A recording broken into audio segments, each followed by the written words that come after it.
There's something that happens when you live in survival mode for a long time. It doesn't just shape how you cope, it shapes how people come to know you. And eventually, it shapes what parts of you are allowed to exist in the room.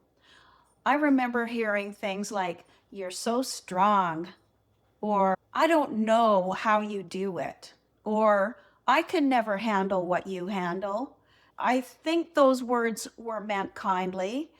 They sounded supportive, they sounded admiring, and in the beginning, I didn't question them. But over time, I noticed something else happening alongside those comments. Friends stopped dropping by, they stopped calling as often, invitations slowed, then quietly disappeared. There wasn't a fight, there wasn't a falling out, there was just distance. And that distance didn't come with an explanation, which made it even harder to name. I don't believe people meant to abandon me. I don't think there was a malice in it. I think something more subtle happened. People started seeing me as someone who didn't need support because I always managed. I always showed up. I always handled what was in front of me. So people just assumed I was fine. That's when I started realizing something that took years to fully understand. Survival mode hadn't just helped me get through those hard things, it had become my personality. When you live in survival mode long enough, you become very good at functioning. You learn how to stay composed. You learn how to compartmentalize. You learn how to be steady, even when things underneath you are anything but. And from the outside, that looks like strength. When it's the only thing people see, starts to crowd out everything else. Curiosity, playfulness, vulnerability, and need. Those parts don't disappear, they just stop being visible. There's a subtle shift that happens. People stop asking how you are, not because they don't care, but because they think they already know the answer. You're strong. You've got this handled. You'll figure it out. At first, that feels affirming. Later, it feels isolating. I didn't notice it happening in real time. There wasn't a moment where I thought, "Oh, I'm becoming the strong one now." It happened gradually, quietly, in the way conversations changed, in the way people spoke to me instead of with me, in the way help stopped being offered unless I explicitly asked, and sometimes even then. And the truth is, I didn't ask very often because survival mode teaches you something very specific. Don't create more work. Asking for help takes energy. Explaining your life takes energy. Letting yourself be seen takes energy. And when your energy is already spoken for, those things feel optional. So you stop doing them. Over time, I learned to present a version of myself that was efficient, capable, contained. That version moved easily through the world. I didn't require much from anyone else, and people responded to that. But what I didn't realize then was that I was training people how to treat me. When you consistently show up as the strong one, people adjust their expectations. They stop checking in, they stop offering help, they stop asking deeper questions because they assume you'll speak up if you need something. The problem is, survival mode doesn't teach you how to speak up. It teaches you how to endure quietly. There's also something else that happens when survival mode becomes your personality. You start believing it yourself. You start identifying with being capable.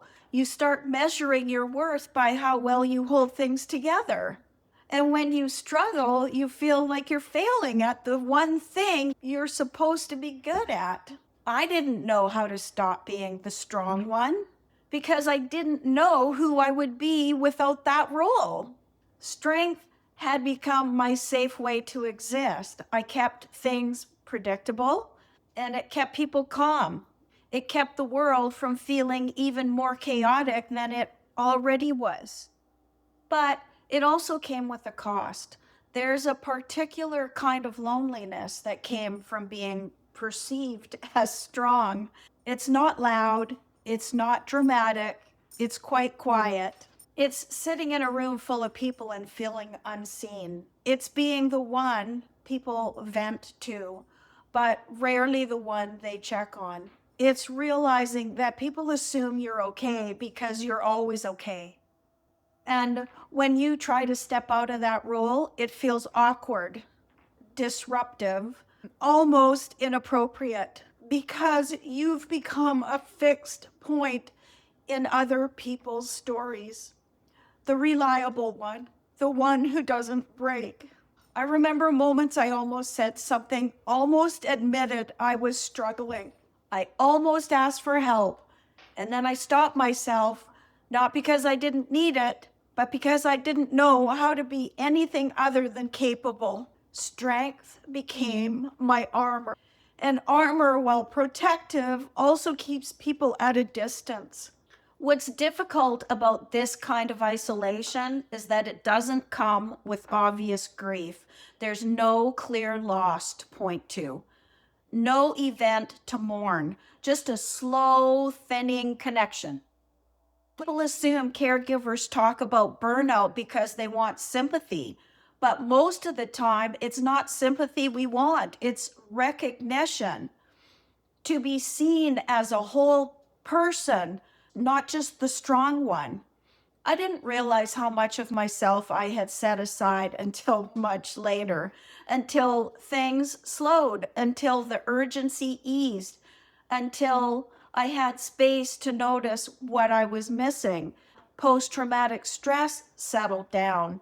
That's when it hit me. I had become very good at being strong and very bad at being known. There's also something unfamiliar about how strength gets rewarded socially. People praise it, they admire it, but they don't always support it because admiration feels like enough. You're amazing. I don't know how you do it. I couldn't handle what you handle. Those words can sound encouraging, but over time, they can also create distance because they place you outside of the normal human need. I want to be clear about something. This isn't about blaming friends or family. Most people don't know how to support someone whose life looks heavy all the time. So they step back. They assume you've got it. They assume you'll reach out. They assume silence means stability, but silence often means endurance. Survival mode teaches you how to keep going. It does not teach you how to let people in. And the longer that you live in it, the harder that becomes. There's also a quiet grief that comes with realizing how long you've been holding everything alone. Not because no one ever cared, but because the version of you they saw didn't invite care. That realization was uncomfortable because it meant acknowledging my role in the isolation, not as a failure, but as an adaptation. I adapted to the life that demanded strength, and that adaptation worked until it didn't. What helped me start untangling this wasn't a big breakthrough. It wasn't a dramatic conversation. It was noticing when I defaulted to, I'm fine without thinking. Noticing when I dismissed my own needs before anyone else could. Notice how uncomfortable I felt letting someone help. Those moments told me something important. Strength had become reflexive. It was automatic and it was unquestioned. Still living well isn't about rejecting strength. Strength kept me alive. Strength got me through things I didn't think that I could survive. I respect that part of myself deeply. But strength doesn't have to be the only thing that people see. And it doesn't have to be the only way I exist. This channel exists for people who have lived this quietly, who have been praised for their resilience and left alone with it. People who don't feel dramatic enough to speak up, who don't feel broken enough to ask for help, who just keep going because that's what they learned to do. If that's you, there's nothing wrong with you. You adapted to what life asked of you, and those adaptations made sense at the time. But adaptation doesn't have to be permanent, and strength doesn't have to mean isolation. The question isn't how to stop being strong. The question is how to let strength make room for being human again. And how do you let yourself need something after years of not needing anything? How do you invite connection after training people not to worry about you? How do you step out of a role that kept you safe, but also kept you very alone? Those aren't questions with quick answers, and that's okay. Still living well isn't about arriving somewhere. It's about noticing where you are, naming what shapes you, and deciding slowly, gently, how you want to move forward. If survival mode became your personality, you're not broken. You're not cold. You're not closed off.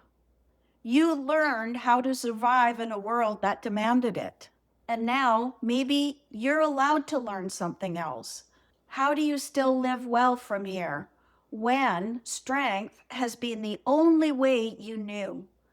That's a question worth sitting with, and you don't have to sit with it alone.